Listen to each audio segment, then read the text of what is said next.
శ్రీమాత్రే నమ. జయ గురు దత్తాత్రేయ నమ. ఈ వీడియోలో మనం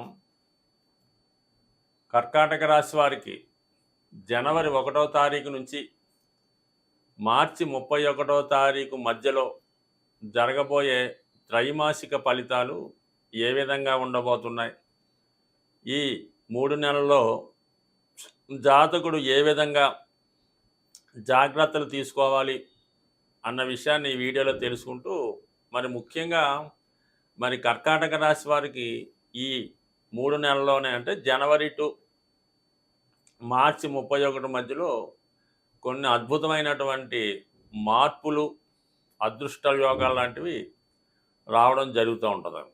ఇది ఇప్పుడు ఈ రాశి వారికి ఇంచుమించుగా మనకి ఈ మార్చి నెల 29వ తారీఖు వరకు అష్టమ శని ప్రభావం అన్నది జాతకుడి మీద ఎక్కువ ప్రభావాన్ని చూపడం జరుగుతూ ఉందన్నమాట.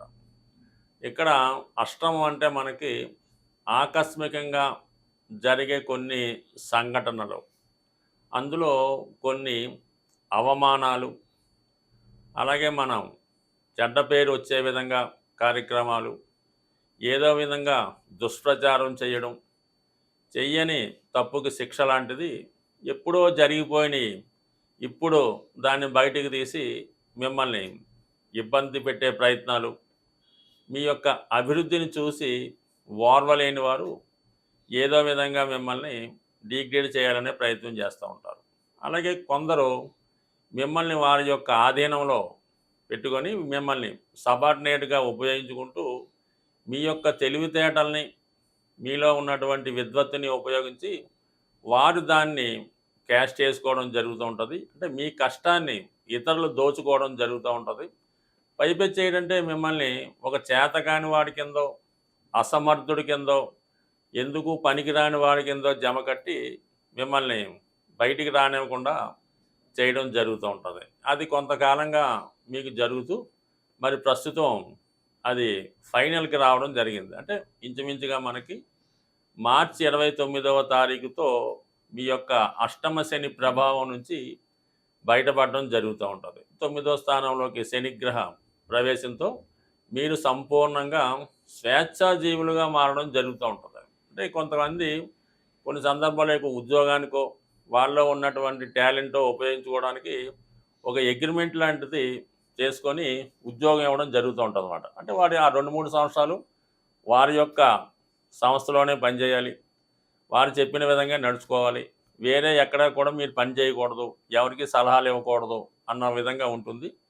అటువంటి బంధం నుంచి మీరు బయటపడే అవకాశం ఉంటుంది. ఫ్యూచర్లో మీరు అదొకసారి గమనించి అటువంటి అగ్రిమెంట్లు గట్టా చేసుకోకుండా స్వతంత్రంగానే మీ వృత్తి ప్రారంభించుకోవడం వల్ల మరి ప్రారంభంలో కొన్ని ఇబ్బందులు ఎదుర్కొన్నప్పటికీ కూడా తర్వాత మీకు ఉన్నటువంటి టాలెంట్తో విజయం సాధించడం జరుగుతూ ఉంటుంది. అంటే మీకేమవుద్దంటే ఇంతకాలం మీరు ఎవరి కొరకు కష్టపడ్డారో, ఎవరు అభివృద్ధి కారణమయ్యారో వారే మీకు పోటీగా, అంటే పోటీ కాదు, మిమ్మల్ని అణదొక్కాలని, మీకు ఏదో విధంగా మార్కెట్లో లేకుండా సంపూర్ణంగా బయటికి పంపించాలనే ప్రయత్నంలో చాలా విధాలైనటువంటి దుష్ప్రచారాలు చేయడం జరుగుతూ ఉంటుంది. ఏదో ఒక విధమైన కేసుల్లో ఇరికించిన ప్రయత్నం చేస్తుంటారు.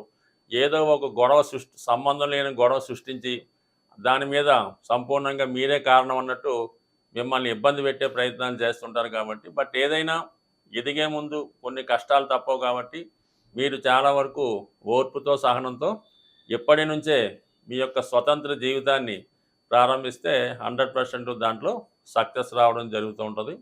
దాని తర్వాత ముఖ్యంగా ఏంటంటే లాభస్థానంలో ఉన్నటువంటి గురుగ్రహ సంచారం. అంటే మీకు ప్రస్తుతం ఫిబ్రవరి 4 వరకు వక్రగమనంలో ఉన్నటువంటి గురు భగవానుడు ఏం చేస్తుంటాడంటే చాలా వరకు సహాయం అందనట్టుగా ఉంటుంది, ఏది వచ్చినట్టే ఉంటుంది, సంపూర్ణంగా ఏది చేతికి రాదు. అటు దైవానుగ్రహం అలాగే ఉంటుంది, మీ యొక్క పెద్దలు, గాడ్ ఫాదర్సు, శ్రేయోభిలాషుల యొక్క సహకారం కూడా మీరు వెళ్ళి వాళ్ళతో మాట్లాడినప్పుడు సరే చేద్దాం, చూద్దాం, ఇదెంత పని, ఆహా ఓహో అంటారు. మళ్ళీ మీరు వచ్చిన తర్వాత దాన్ని పూర్తిగా పట్టించుకోకుండా మళ్ళీ వాళ్ళు మర్చిపోవడము, అశ్రద్ధ చేయడము జరుగుతూ ఉంటుంది. ఈ విధంగా మీరు ఒక ఎదురు చూడటం, పని వాయిదా పడటం ఇప్పటిదాకా జరుగుతూ రావడం జరిగింది. ముఖ్యంగా మరి మనకి ఫిబ్రవరి 4 తర్వాత మరి గురుగ్రహం రుజు మార్గంలోకి రావడం వల్ల సంపూర్ణంగా మీకు ఎవరైతే సహకారం ఇస్తామనుకున్నారో, అందిస్తామనుకుంటున్నారో, అటు మీ స్నేహితు వర్గం రావచ్చు, మీ గురువులు అవ్వచ్చు, మీరు నమ్మిన దైవం అనొచ్చు. ఆ దైవ బలంతో సంపూర్ణంగా ఫిబ్రవరి 4 తర్వాత చాలా కాలంగా ఆగిపోయినటువంటి పనులు ఇంచుమించుగా మీకు పునఃప్రారంభం అవుతే చాలా విషయాల్లో మీరు ఏదైనా సక్సెస్ఫుల్గా ముందుకెళ్ళే అవకాశం ఉంటుంది. ఈ ఫిబ్రవరి 4 తర్వాత ఏమవుతుందంటే మీరు ఏకాదశ స్థానంలో ఉన్నటువంటి గురువు పంచమ స్థానం మీద తన వీక్షణ చేయడం జరుగుతూ ఉంటుంది. అలా విధంగా మరి అష్టమ స్థానంలో ఉన్నటువంటి శని భగవానుడు కూడా దశమ దృష్టితో వృశ్చిక రాశిని వీక్షించడం వల్ల పంచమ భావ ఫలితాలు మీకు అనుకూలంగా రావడం జరుగుతుంటుంది. పంచమం అంటే మీకు కంపల్సరిగా మీ యొక్క టాలెంట్కి, మీలో ఉన్నటువంటి విద్వత్తుకి సరైనటువంటి గుర్తింపు రావడం జరుగుతుంది. అలాగే మీ యొక్క సంతానం యొక్క అభివృద్ధి మీకు చాలా ఆనందదాయకంగా ఉంటుంది. మీరు ఎంతకాలం పడినటువంటి శ్రమకు తగిన గుర్తింపు రావడం జరుగుతుంది. తత్కారణం వల్ల ఉద్యోగంలో మార్పు రావచ్చు, ప్రమోషన్ లాంటిది రావచ్చు. అలాగే ఎవరైతే ఈ కళారంగంలో ఎక్కువగా మరి కర్కాటక రాశిలో ఉన్నటువంటి వారిలో సినిమా రంగానికి, టీవీ మీడియాకి సంబంధించిన వాళ్ళు ఎక్కువ మంది రావడం జరుగుతూ ఉంటుంది. అటువంటి వారికి మరి ఫిబ్రవరి 4 తర్వాత చాలా వరకు కొత్త అవకాశాలు రావడం, అలాగే వాళ్ళ యొక్క ఆదాయం పెరగడం, ముఖ్యంగా గుర్తింపు రావడం జరుగుతుంది. ఫలానా దానికి ఫలానా వాడు కంపల్సరీగా స్టాంప్ అన్నట్టు ఖచ్చితమైనటువంటి గుర్తింపు రావడం జరుగుతుంది. తగు విధంగా మీకు మరి పబ్లిక్లో కూడా ఒక సెలబ్రిటీ హోదా లాంటిది రావడం జరుగుతుంది. ఓవరాల్గా ఫిబ్రవరి 4 తర్వాత కొంతవరకు మంచి ఫలితాలు రావడం జరిగితే మార్చి 29 తర్వాత సంపూర్ణంగా పట్టాభిషేకం లాగా జరుగుతుంది అన్నమాట. అంత పవర్ఫుల్గా ఉంటుంది. ఇక కుజగ్రహాన్ని పరిశీలించినప్పుడు మరి ప్రస్తుతం జనవరి 21వ తారీఖు వరకు రాశి అందే కుజగ్రహ సంచారం జరుగుతూ ఉంది. ఇది ఒక విధంగా కర్కాటక రాశి వారికి కుజుడు యోగకారకుడై రాశి అందు సంచరించడంతో జాతకుడు స్వయం కృషితోనే మరి ఎవరి సహకారం లేకుండా సమర్థవంతంగా కాన్ఫిడెన్స్తో తన పనులు చేయగలడు. అయితే అది నీచ స్థితి అవడం వల్ల ఏంటంటే జాతకుడు కొన్ని బలహీనతలకి లొంగడం జరుగుతూ ఉంటుంది. ఎవరో ఒకళ్ళ ఆధీనంలో ఉండడం, ఏదో ఒక వీక్నెస్కి లొంగిపోవడం వల్ల వారిని కాదని ఏమీ చేయలేకపోవడం, ఎవరు ఏమనుకుంటారని వచ్చినా కూడా తెలిసినా కూడా తెలియనట్టు ఉండడం, ఎవరికి పోటీగా వెళ్లకుండా, ఎవరు మనోభావాలు దెబ్బకుండా ప్రవర్తించడం జరుగుతూ ఉంటుంది. సో ఇది మనకి ఈ జనవరి 21 నుంచి కుజుడు వక్రగమనంతో మరి వ్యయభావమైనటువంటి మిథున రాశిలోకి ప్రవేశించడం జరుగుతూ ఉంది. అక్కడ ఇంచుమించుగా మనకి ఏప్రిల్ 2వ తారీఖు వరకు 12వ భావంలో సంచరిస్తున్నటువంటి కుజ భగవానుడు చాలా వరకు మీకు వృత్తిలో ఏదైనా మార్పుకు కారణం అవుతుంటాడు. అంటే దశమాధిపతి వ్యయ స్థానం వచ్చినప్పుడు వృత్తిరీత్యా దూర ప్రాంతాలు ప్రయాణం చేయడం, వృత్తిరీత్యా దూర ప్రాంతంలో కొంతకాలం స్టే చేయవలసి ఉంటుంది. అంటే టెంపరీగా కాబట్టి ఏ షూటింగ్ నిమిత్తం, ఏ వ్యాపార నిమిత్తం, ఏ వ్యవహార నిమిత్తం మరి జనవరి 21 తర్వాత ఏప్రిల్ 2 వరకు మరి కొన్ని రోజుల పాటు విదేశంలో నివసించడం కానీ, వేరే ప్రాంతంలో స్టే చేయడం కానీ, అప్పుడు ఏదో ఇన్వెస్ట్ చేయడమో, వ్యాపార వ్యవహారాలు చేయడం, మొత్తం మీద హ్యాపీగా గడపడం జరుగుతూ ఉంటుంది.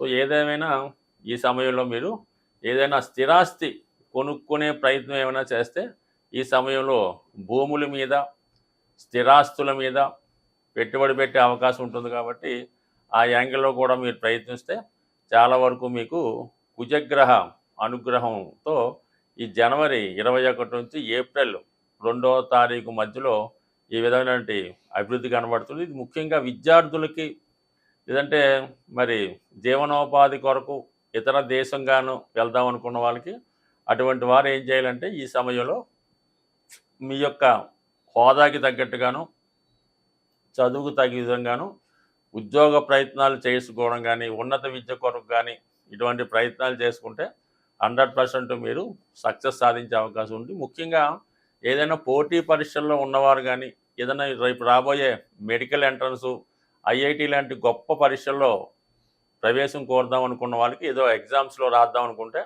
వారి యొక్క పరీక్ష డేట్లు మీరు నిర్ణయించుకోండి. ఇంచుమించుగా ఫిబ్రవరి 4 నుంచి మార్చి 29 మధ్యలో మీరు ఒక వీసాకి వెళ్ళినా, పాస్పోర్ట్కి వెళ్ళినా, ఇంటర్వ్యూకి వెళ్ళినా, ఎగ్జామ్కి వెళ్ళినా కర్కాటక రాశి వారు ఈ డేట్లో అంటే మనకి ఫిబ్రవరి 4 నుంచి మార్చి 29 మధ్యలో చేసే ప్రయత్నాలు 100% ఫలిస్తాయి. అలాగే సంతానం కొరకు ఎవరైతే పిల్లల కొరకు ఎదురు చూస్తున్నారో వారు కృత్రిమంగా వైద్యం ద్వారా సంతానం కొరకు వెళ్ళవలసిన వారు ఈ మధ్యకాలంలో మీ యొక్క వైద్యం చేసుకోవడం వల్ల ఆ సమయంలో మీకు గర్భం దాల్చడం, సంతానవతులు అవ్వడం జరిగే అవకాశం ఉంది. అలాగే ఏదన్నా గృహ నిర్మాణం చేసుకోవాలనుకున్న, ఇల్లు కట్టుకోవాలనుకున్న, వివాహానికైనా ఈ మధ్యకాలం అన్నది చాలా అనుకూలంగా ఉంటుంది. మీకు గురువు యొక్క సంపూర్ణ అనుగ్రహం కూడా ఉండడం వల్ల చాలా వరకు అంటే ఈ అష్టమ శని ఒక్కటే మిమ్మల్ని ఇబ్బంది పెడుతుంది. మిగతా అన్నీ కూడా బాగుంటాయి కాబట్టి మరి ముఖ్యంగా మీరు ఈ రాబోయే 3 నెలల్లో ఎక్కువగా శివుని యొక్క అనుగ్రహం కొరకు మరి వీలైతే ప్రతిరోజు, లేదంటే ప్రతి శనివారం, లేదంటే మహాశివరాత్రి రోజు, లేదంటే మంచి ఒక గురువు ద్వారా ఒక మంచి మంత్రాన్ని దీక్షగా తీసుకొని ఓం నమశివాయ అనే పంచాక్షరి మంత్రాన్ని 1,00,000 సార్లు జపించడం వల్ల, లేదా మృత్యుంజయ మహామంత్రాన్ని రోజుకి 41 సార్లు చదవడం వల్ల ఎటువంటి ఇబ్బందులైనా, కష్టాలైనా తొలగే అవకాశం ఉంటుంది. స్వస్తి.